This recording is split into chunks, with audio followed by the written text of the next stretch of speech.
April 23, 1942, 10:15 p.m., the High Street, Exeter, England. The spring air hangs heavy and cold over the ancient Roman walls of Exeter. It is a quiet night, the kind of stillness that has lulled the West Country into a false sense of security. The Blitz, that terrifying nightly pounding of London and the industrial hubs, has been over for nearly a year. Air Raid Warden Arthur Prowse adjusts the strap of his steel helmet, his boots clicking rhythmically against the cobblestones. To his left rises the dark, hulking silhouette of St. Peter's Cathedral, a Gothic masterpiece that has stood watch over Devon for nearly 900 years. Its twin Norman towers are black against the moonlight. Arthur pauses. He lights a cigarette, cupping the flame deeply in his palms, adhering strictly to blackout regulations. He isn't worried. Why would he be? Exeter isn't a port like Plymouth. It isn't a cauldron of steel production like Sheffield. It is a city of tea shops, medieval timber, and ecclesiastical history. It is a jewel, not a target. Or so everyone believes. High above the English Channel, the drone of unsynchronized engines begins to bleed into the atmosphere. It starts as a low thrum, like a finger rubbed on the rim of a wine glass, before deepening into a mechanical growl. Arthur freezes. He knows that sound. It isn't the rhythmic hum of the RAF's heavy Lancasters heading out. It is the distinct, erratic beat of German twin-engine bombers. Junkers Ju-88s. 4 weeks earlier, the rules of war had fundamentally shifted. On the night of March 28th, the British RAF, under the new command of Air Marshal Arthur "Bomber" Harris, had launched a devastating incendiary raid on the German city of Lübeck. It was a medieval city of wooden eaves and narrow streets, chosen not for its factories, but because it would burn. And burn. Baron, we shall back in many the shad. They are at the first. Private James Miller, a soldier on leave from the Devonshire Regiment, is thrown from his bed in a boarding house near the city centre. The room is filled with plaster dust. He scrambles for his webbing, his instincts kicking in, but there is no enemy to shoot. He stumbles out into the street and stops dead. The world has turned orange. The timber-framed buildings of Exeter, structures that survived the English Civil War, are matchwood. The incendiaries have punched through the slate roofs and ignited the dry, centuries-old wood inside. The heat is already intense enough to blister paint across the street. The library, someone screams. James runs toward the new city library. It is an inferno, 1,000,000 books, historical records, genealogies of families that have lived here since the conquest are turning to ash. James grabs a bucket from a stirrup pump team, water sloshing over his boots. "Where are the fire engines?" he yells over the roar of the flames. "They can't get through," a warden shouts back, his face blackened with soot. "The roads are blocked with rubble." "They're hitting the bloody churches, mate. They're targeting the churches." The realization hits James like a physical blow. He looks up at the sky, illuminated by flak and fire. This isn't a mistake. The German pilots are circling. They are coming back for a second pass, diving low, strafing the fire crews, trying to save the cathedral. The Luftwaffe isn't trying to win a battle. They are trying to murder the soul of the city. By dawn, the jewel of the West will be a smoking ruin. But this is only the opening night. The Baedeker Raids have begun, and the travel guide on the Luftwaffe desks has many more pages marked with 3 stars. April 25th, 1942, 11 o'clock p.m., the Royal Crescent, Bath, Somerset. The moonlight glints off the honey-coloured bathstone of the Royal Crescent, a sweeping arc of 30 terraced houses that represents the pinnacle of Georgian architecture. It is a scene of perfect symmetry, a monument to the age of Jane Austen, not the age of total war. Inside number 16, Civil Defence Warden Harry Chivers is finishing a cup of tea. The radio is playing low in the background, a dance band broadcast from London.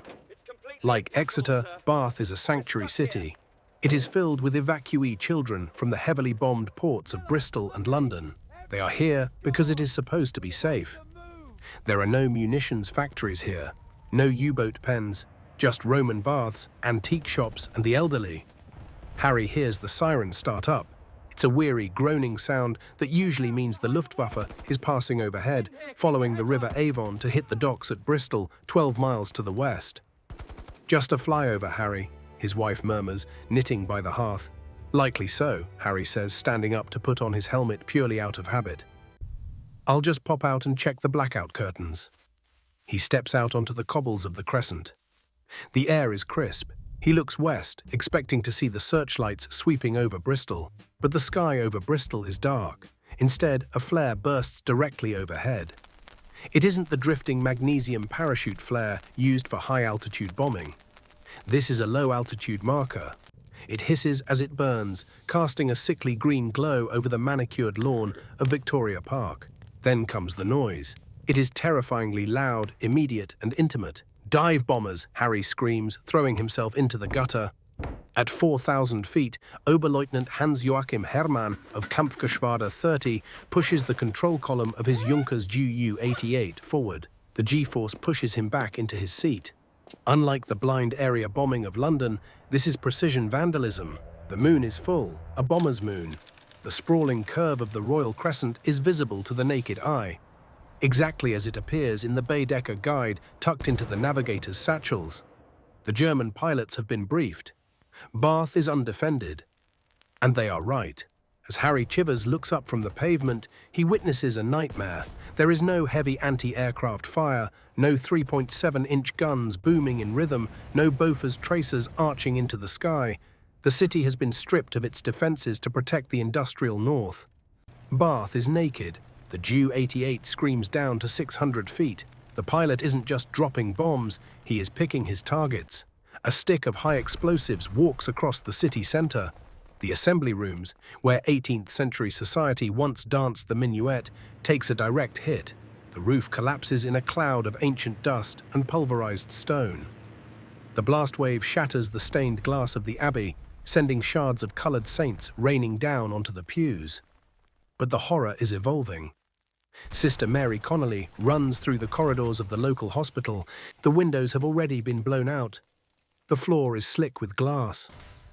"Get the patients under the beds," she commands, her voice cracking. Outside, the sound of engines changes. The bombers aren't just dropping ordnance and leaving, they are circling back. They are loitering. On the streets below, civilians who have fled their homes for the shelters are caught in the open. The German pilots flip their switches to guns. Rat-tat-tat-tat. Machine gun fire tears up the pavement of Milsom Street. This is the terror Hitler demanded.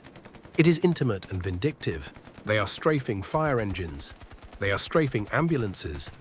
Harry Chivers, still prone in the gutter near the crescent, watches a Heinkel He 111 fly so low he can see the exhaust flames licking from its engines. He sees the gunner in the nose blister. "You bastards!" Harry yells, tears of rage mixing with the dust on his face. He fumbles for his service revolver, a useless gesture against a twin-engine bomber, but he has to do something. He fires a shot into the air, the crack of the pistol lost in the roar of the inferno. 20 miles away, at RAF Cologne, the alarm bell rings in the dispersal hut. Pilot Officer David in Ginger Owen scrambles toward his Bristol Beaufighter. He is a night fighter pilot, one of the few who can fight in the dark, thanks to the secret AI, airborne interception, radar sets in the nose of his plane. Vector 2, 270, Angels 5. The controller crackles in his headset as the twin Hercules engines roar to life. "Roger, ground. What's the target?" Owen asks, taxiing hard, the grass flattening behind his prop wash. "Bandits over Bath, multiple contacts. They're swarming, Ginger." Owen pushes the throttles to the gate. The heavy fighter lifts off, clawing for altitude. As he banks south, he sees it. The horizon is glowing red.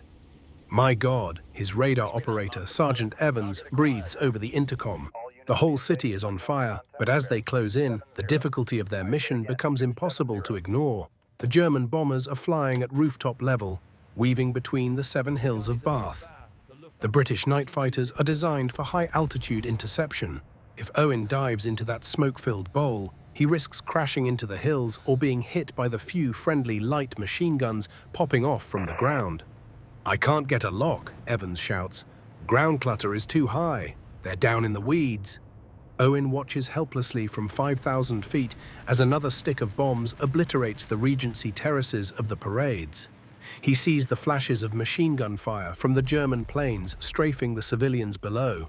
He dives anyway, tracers from his quad cannons reaching out into the darkness, searching for a silhouette against the burning city. But the Luftwaffe holds all the cards tonight. They know the British can't shoot without risking hitting their own masterpiece of a city. By the time the sun rises on Sunday morning, over 400 people in Bath will be dead. The raid will continue for a second night, then a third. The Germans are making a point. No history, no culture, no beauty is safe. If it is in the book, it can burn. And the book has one more very specific, very holy target in mind. April 29th, 1942, 2:45 a.m. The Bell Tower, York Minster, Yorkshire.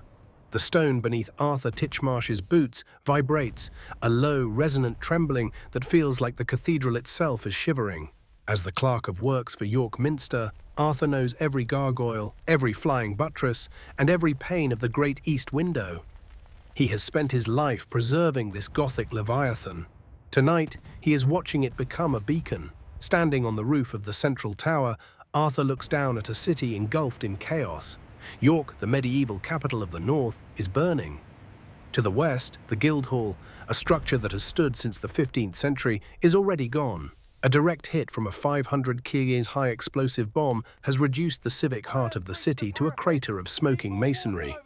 The flames from the burning Rowntree's chocolate factory paint the low clouds in violent shades of crimson and black. But Arthur isn't looking at the factory. He is looking at the sky. The Luftwaffe has arrived in force. Over 70 bombers, Junkers Ju-88s and Heinkel E-111s are swarming over the Ouse Valley.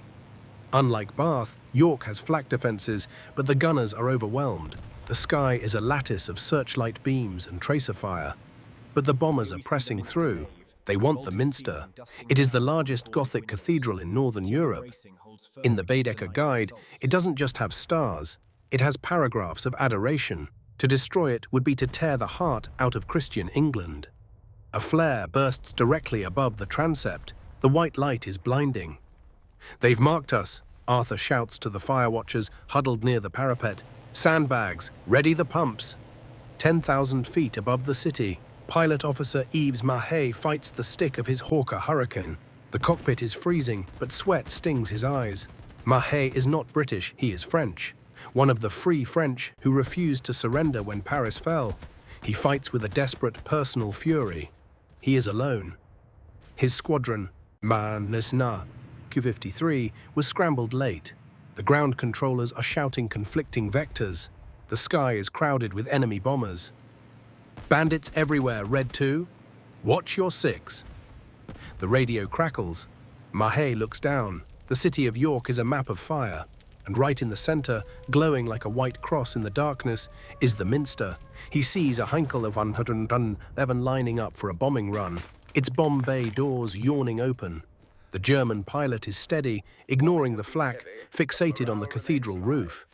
Mahet doesn't check his fuel. He doesn't check his ammo counters. He slams the throttle forward and rolls the Hurricane into a screaming dive. Inside the Minster, the air pressure fluctuates wildly. The stained glass of the Five Sisters window, griselli glass of priceless antiquity, has been removed for safekeeping, boarded up with timber. The timber flexes and groans with every detonation outside. Arthur Titchmarsh holds his breath. The whistle of a falling bomb rises to a shriek. It sounds like it's coming right down the nave. Crack boom. The impact is close. Too close. The floor heaves. Outside, a stick of bombs lands just yards from the chapter house. The shockwave scourges the stone face of the cathedral, snapping gargoyles from their perches and sending them crashing into the churchyard. But the roof holds. Arthur scrambles to the edge of the tower.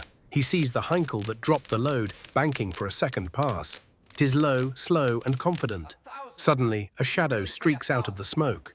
Rat-tat-tat-tat-tat. 8 and 303 Browning machine guns open up in unison.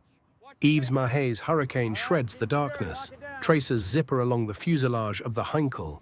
The German bomber shudders, leaks a trail of black oil, and banks violently away, aborting its run. Mahet pulls up, G-forces graying his vision, and hunts for the next one.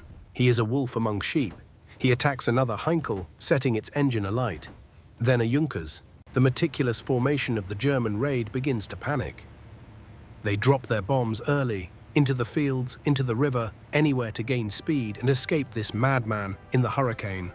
April 30th, 1942. Dawn. The smoke over York is thick enough to taste. The smell of wet charred wood and pulverized brick is everywhere.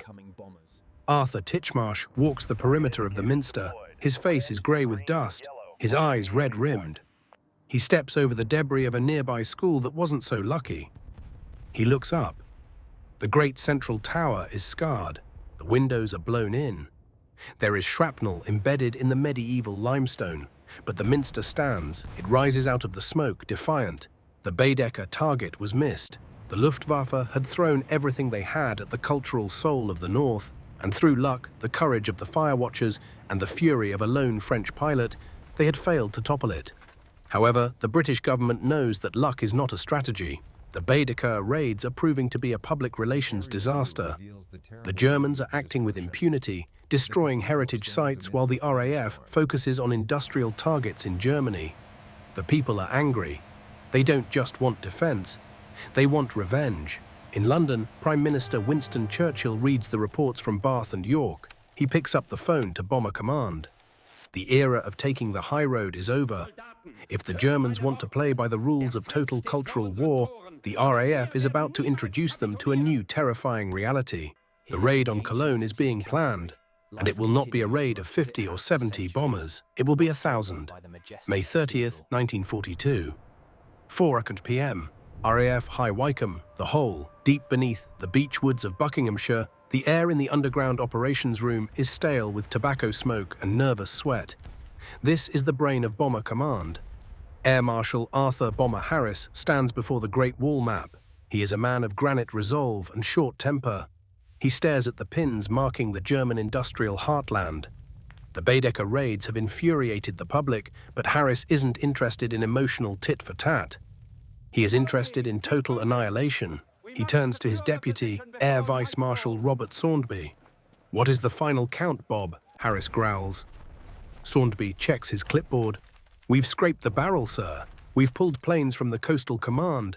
We've pulled instructors from the operational training units. We've got rookies flying with seasoned veterans. But we have them. Give me the number." 1,047 aircraft. Harris nods, a grim satisfaction settling on his face. The Germans sent 40 planes to Exeter, 80 to Bath. Harris is sending an armada. It is a gamble of colossal proportions. The weather, the brief, the lang, a collect tonight, that is the logic, the raid above him, they are the bait, the air, and then bomb, Gibson, the heat, as the bait, the ink, it is the fire, the raid, they are flying low, under the moon, specifically hunting the cathedral. "Here they come," George yells, his voice lost in the sudden tearing shriek of engines. The first wave doesn't just drop bombs, they drop a dense concentration of incendiaries directly into the cathedral precincts. The goal is to create a ring of fire that will trap the defenders and consume the limestone structure from the outside in. Within minutes, the cathedral library is hit. It is a Victorian neo-Gothic structure housing thousands of priceless volumes. Dean Hewlett Johnson, the Red Dean of Canterbury, rushes out into the chaotic courtyard. He is 70 years old, with a shock of white hair, but he moves with the energy of a man half his age. "Save the books," he bellows, but it is too late. A high explosive bomb slams into the library. The blast wave knocks the dean off his feet. He watches, horrified, as the building erupts. Paper and vellum, burning like autumn leaves, are sucked up into the thermal updraft, raining down glowing ash over the city. The history of the diocese is turning to smoke, but the real battle is on the roof of the main cathedral. George Finding and his team of volunteers are running across the sloping lead roof. They are not soldiers. They are shopkeepers, clerks, and retirees. Their weapon of choice is not a gun, but a shovel. The Germans are dropping 1 incendiary magnesium bombs. When they hit, they hiss and burn at over 2,000 degrees Celsius. If they melt through the lead roof, they will ignite the ancient oak beams of the ceiling vault below. If that happens, the roof collapses and Canterbury Cathedral becomes a ruin. "Get to it! Kick them off!" George screams. It is a scene of medieval madness. Men are scooping up sizzling bombs with shovels and hurling them over the parapets into the churchyard below. An incendiary lodges in a gutter, spewing white-hot sparks. George rushes it, shielding his face with his arm, and kicks it free, watching it tumble into the darkness. Overhead, a Dornier dive bomber screams down, its machine guns chattering. Bullets spark off the stone pinnacles. They are being strafed while they fight the fires. "Keep your heads down," George hits the lead deck. He looks up to see the bomber banking hard, its belly illuminated by the burning city. The pilot is close enough to see the cross shape of the building. He knows exactly what he is attacking. For 75 minutes, Canterbury is pummeled. St. George's Street is flattened. The medieval Burgate is smashed. But as the all-clear siren finally groans across the burning skyline at 2:40 a.m., a miraculous shape emerges from the smoke. The library is a shell. The surrounding shops are rubble. But the cathedral stands. George, finding, wipes the soot from his eyes, leaning heavily on his shovel. His lungs burn with acrid smoke. He looks out over the city. It is battered, yes, but the symbol remains. The Baedeker Raids were designed to break the British spirit by destroying its heritage. They thought that by burning the history books, the guidebooks, and the cathedrals, the British people would demand an end to the war. They miscalculated. As dawn breaks over Kent, the people of Canterbury don't demand peace. They emerge from their cellars, look at their standing cathedral, and then look at the headlines about the 1,000 bombers over Cologne. The raids didn't induce terror, they induced a cold, hard resolve. The Luftwaffe, stretched thin by the meat grinder of the Eastern Front and the demands of defending the Reich, effectively runs out of steam. They cannot afford to lose experienced crews bombing museums while their own cities are being erased by the RAF. The Baedeker Raids quietly fizzle out. The tourist guide campaign is over, but the scars remain. And for the men and women who stood on the roofs of Exeter, Bath, York and Canterbury, the war has changed. It is no longer just a fight for territory. It is a fight for the survival of their identity. August 1942. The Cabinet War Rooms, London. The maps on the wall have changed. The focus has shifted. The Americans are arriving in force. The Baedeker offensive is now a footnote in intelligence briefings, overshadowed by the massive battles brewing in North Africa and Stalingrad. But the cultural cost is being tallied. Sir Kenneth Clark, director of the National Gallery, sits at a cluttered desk reviewing the damage reports. The list is heartbreaking. Exeter, the cathedral survives, but the medieval city centre is gone. Norwich, heavily damaged. Bath, the assembly rooms destroyed, the Regency perfection pockmarked. York, the Guildhall gone, the Minster scarred. Canterbury, the library incinerated. He puts down the report. The Germans claimed they were targeting military infrastructure, but the pattern was undeniable. They bombed the locations marked with stars in a 1937 travel guide. It was an attempt to murder history. The Baedeker Raids occupy a strange, ghostly place in the history of World War II. They were not strategically significant in a military sense. They did not stop a single tank from being built. They did not sink a single shell. However, they fundamentally altered the psychology of the home front. Before April 1942, there was a sense that the shires, the quiet, historical cathedral cities, were off limits. The war was for the industrial cities, the ports, the capital. The Baedeker Raids brought the front line to the tea shop and the parish church. Back in Exeter, Arthur Prowse stands before the boarded-up windows of St. Peter's Cathedral. Scaffolding is going up. The stonemasons, men too old for the draft, are already at work. They are mixing mortar, cutting fresh limestone. They aren't just repairing a building, they are making a statement. "We build it back," Arthur says to a neighbor watching the work. "Every stone, every window. If they come back, we build it back again." The travel guide was used as a weapon, a hit list for destruction. But in the end, the stones of England proved harder than the Luftwaffe anticipated. The cathedrals, wounded and scorched, remained the anchors of their cities. And high above, the bomber streams of the RAF and the USAAF continue to flow east, carrying a terrible vengeance that will reduce the cities of the Baedeker Guide's authors to ash. The war of the guidebooks is over. The war of annihilation has just begun.